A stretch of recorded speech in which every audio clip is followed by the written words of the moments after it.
এইবাৰ নিৰ্বাচনত কংগ্ৰেছ দল মিয়া ভোটাৰৰ ওপৰত বেছি নিৰ্ভৰশীল নেকি? য'ত মিয়া বেছি তালৈহে কংগ্ৰেছ গৈছে নেকি? এই মুহূৰ্তত মিয়া আৰু কংগ্ৰেছৰ সম্পৰ্কক লৈ পুনৰবাৰ সৰব হৈছে মুখ্যমন্ত্ৰী হিমন্ত বিশ্ব শৰ্মা আৰু কৈছে কংগ্ৰেছৰ বাবে বাংলাদেশী মিয়া অসমীয়া মানুহতকৈ বেছি গুৰুত্বপূৰ্ণ।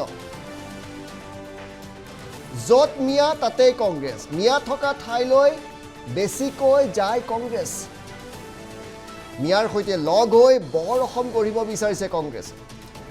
কংগ্ৰেছৰ যি বৰ অসম থিয়ৰী সেয়া মিয়াক লৈ এই থিয়ৰী গঢ়া হৈছে।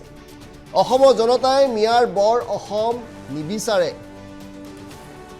শংকৰদেৱ, মাধৱদেৱ, চুকাফা, লাচিততকৈ কোনো ডাঙৰ হ'ব নোৱাৰে অসমত। আৰু স্পষ্ট কৰি দিছে বিজেপিয়ে য'ত মিয়া আছে সেই অঞ্চলত কাম নকৰে। বাংলাদেশী মিয়াৰ অঞ্চলত কাম নকৰে। বিজেপিয়ে কেৱল খিলঞ্জীয়া আৰু অসমীয়া মানুহ থকা অঞ্চলতহে কাম কৰিব। এইবাৰ যদি বিজেপি চৰকাৰ আহে অসমত তেন্তে কেৱল নিজৰ মানুহৰ বাবে কাম কৰিব। শংকৰদেৱ, মাধৱদেৱ, চুকাফা, লাচিততকৈ কোনো ডাঙৰ হ'ব নোৱাৰে। য'ত য'ত নিজৰ মানুহ আছে তাতে কাম কৰিব। হিমন্ত বিশ্ব শৰ্মাই নিজৰ স্থিতি স্পষ্ট কৰি দিছে। বিজেপি যদি পুনৰ চৰকাৰ গঠন কৰে মিয়াৰ বাবে কাম নকৰে। মিয়াৰ বাবে কাম নকৰে। য'ত অসমীয়া মানুহ আছে, খিলঞ্জীয়া আছে তাতহে বিজেপিয়ে কাম কৰিব। য'ত মিয়া আছে সেইবিলাক অঞ্চলত এইবাৰ বিজেপি চৰকাৰ হ'লে কাম নকৰে।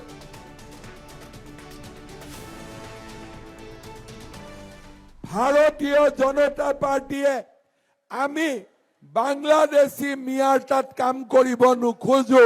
আমি খিলঞ্জীয়া অসমীয়া মানুহৰ অঞ্চলত আমি আমাৰ নিজৰ মানুহৰ কাৰণে কাম কৰিব খোজো, বাংলাদেশী মিয়াৰ কাৰণে নহয়। য'ত বাংলাদেশী মিয়া থাকে তাত তেওঁলোক মাজুলীতকৈ বেছিকৈ গৈছিল, কাৰণ তেওঁলোকৰ কাৰণে বাংলাদেশী মিয়া আমাৰ মানুহতকৈ বেছি গুৰুত্বপূৰ্ণ।